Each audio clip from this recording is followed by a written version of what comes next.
Hello friends, ఈరోజు fish gravy curry చేసుకుందాం. First fish pieces తీసుకొని బాగా క్లీన్ చేసుకోవాలి.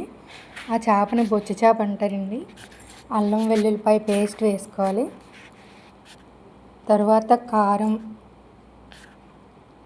ఉప్పు వేసుకొని బాగా ముక్కకు పట్టేలా కలుపుకోవాలి. బాగా ముక్కకు పట్టేలా బాగా కలుపుకోవాలి.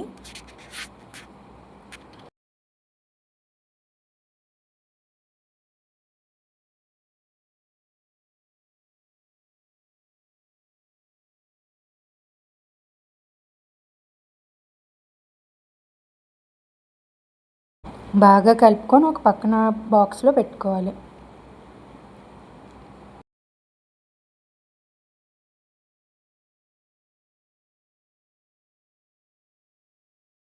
బాగా కలుపుకొని పెట్టుకున్న తర్వాత ఒక ప్యాన్ తీసుకొని అందులో తగినంత ఆయిల్ వేసుకోవాలి. ఆయిల్ కొంచెం ఎక్కువే వేసుకోవాలి, ఫిష్ స్మెల్ రాకుండా ఉంటుంది. మనం మ్యాగ్నేట్ చేసుకొని పెట్టుకున్న ఫిషెస్ని ఫ్రై చేసుకోవాలి ఆయిల్లో వేసుకొని ఒక్కొక్కటి.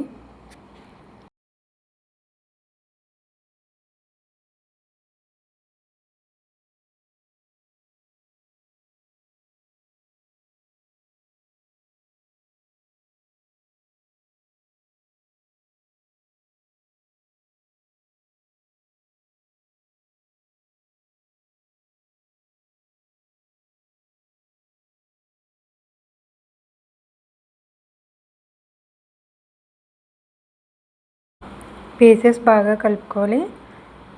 ఇలా వేపుకోవడం ఎందుకంటే పీస్ బేగా విరగకుండా ఉంటుంది. మనం పులుసు పెట్టుకున్న గ్రేవీ చేసుకున్న విరగకుండా ఉండడానికి స్టార్టింగ్ ఫ్రై చేసుకోవాలి. ఇప్పుడు గ్రేవీ ఎలా చేసుకోవాలంటే ఒక 2 టమాటా, 2 ఉల్లిపాయలు, చిన్న అల్లం, ఒక వెల్లుల్లిపాయ వేసుకొని మిక్సీ పట్టుకోవాలి. మనం ఫ్రై చేసుకున్న పీసెస్ని ఫస్ట్ పక్కకు తీసుకోవాలి. అదే ప్యాన్లోని కొంచెం ఆయిల్ వేసుకొని పచ్చిమిర్చి బాగా ఫ్రై అవ్వనివ్వాలి. అయిన తర్వాత మనం ముందుగా మసాలా పెట్టుకున్న టమాటా పేస్ట్ని వేసుకోవాలి. టమాటా, ఉల్లిపాయ, అల్లం వెల్లుల్లిపాయ పేస్ట్ని ప్యాన్లో వేసుకొని నూనె పైకి తేలేంత వరకు బాగా కలుపుకోవాలి. అప్పట్లోకి కొంచెం ఒక బౌల్లోకి వాటర్ తీసుకొని చిన్న చింతపండు, గ్రేవీ కాబట్టి గ్రేవీ కర్రీకి చిన్నది సరిపోద్ది. చూసారా ఆయిల్ ఎలా పైకి తేలుతుందో, అలా పైకి తేలినప్పుడు కొంచెం కారం, సాల్ట్ వేసుకోవాలి. ఎక్కువ వేసుకోవద్దు, ఇందాక ఎలాగా ఫ్రై చేసాం కాబట్టి. సాల్ట్ వేసుకొని బాగా కలుపుకోవాలి.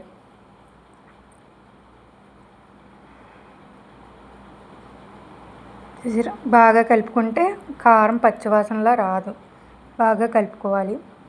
తర్వాత తగినన్ని వాటర్ పోసుకోవాలి.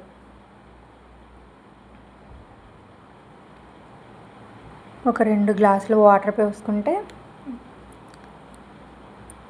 వాటర్ పోసిన దగ్గరికి మరగనివ్వాలి. కొంచెం మరిగిన తర్వాత మనం ఫస్ట్గా నానబెట్టుకున్న చింతపండు పేస్ట్ని కూడా, మనం ముందుగా నానబెట్టిన చింతపండు వాటర్ని కూడా వేసుకోవాలి. బాగా చింతపండు పిసుక్కొని వేసుకోవాలి.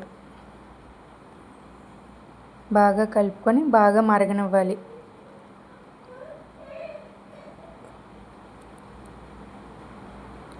బాగా మరుగుతుంది చూడండి. మరుగుతున్నప్పుడు ఇందాక ఫ్రై చేసుకున్న పీసెస్ వేసుకోవాలి. చాలా టేస్టీగా ఉంటుంది ఫ్రెండ్స్, ట్రై చేయండి, చాలా బాగుంటుంది. మా ఆయనకి చాలా ఇష్టంగా తింటారు ఫ్రై చేసి కర్రీ వండితే. లాస్ట్లో కొంచెం కొత్తిమీర యాడ్ చేసుకొని బాగా మగ్గనివ్వాలి. బాగా మరగనివ్వాలి. గ్రేవీ అయ్యేంత వరకు మగ్గనివ్వాలి. కొంచెం లైట్గా కారం, ఫిష్ మసాలా వేసుకోవాలి ఫ్రెండ్స్. దగ్గరికి మరిగినవ్వాలి ఫ్రెండ్స్. దగ్గరికి గ్రేవీలో అయిన తర్వాత ఒక బౌల్లోకి తీసుకొని సర్వ్ చేసుకోవడమే. ఎంతో టేస్టీగా ఉంటుంది ఫ్రెండ్స్.